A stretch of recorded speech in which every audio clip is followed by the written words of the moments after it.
তাহলে তাদের কাছ থেকে অ্যালার্ট নিয়ে চাঁদাবাজি হয়, অ্যালার্ট নিয়ে বসার কারণে তাদেরকে প্রতিদিন টাকা দিতে হয়। এটা কোন দেশ বলেন তো দেখি? প্রিয় ভাইরা, খুব বেশি কথা বলার প্রয়োজন হবে না। আজকে এই ঘাটগুলোতে যে দোকানদার গুলো বসে, আপনি রাতের বেলায় যে তাদের কাছে জিজ্ঞাসা করেন, চোখের পানি ছেড়ে দেবে।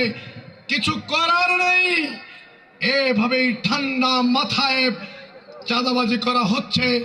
চাঁদাবাজি করে করে এদেশের মানুষকে অতিষ্ঠ করে তোলা হয়েছে।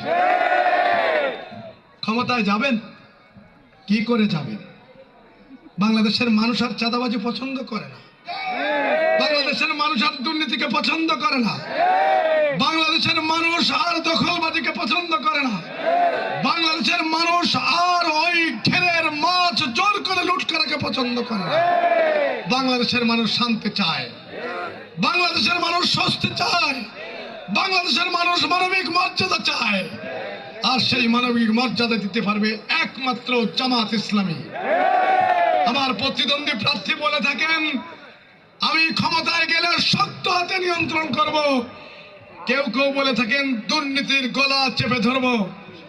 1.5 বছরে যে ব্যক্তিরা দুর্নীতির গলা চেপে ধরতে পারেননি, 1.5 বছরে চাঁদাবাজির গলা চেপে ধরতে পারেননি, ক্ষমতায় যাওয়ার পরে কর্মীরা আপনাকে বুড়ো আঙ্গুল দেখাবে।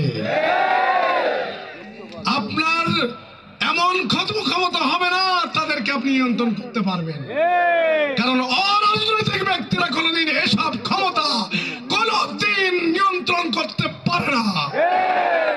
তাই তো স্বরাষ্ট্রমন্ত্রী আলতাফ সাহেব বলেছিলেন, আল্লাহর মাল আল্লাহ নিয়ে গেছে।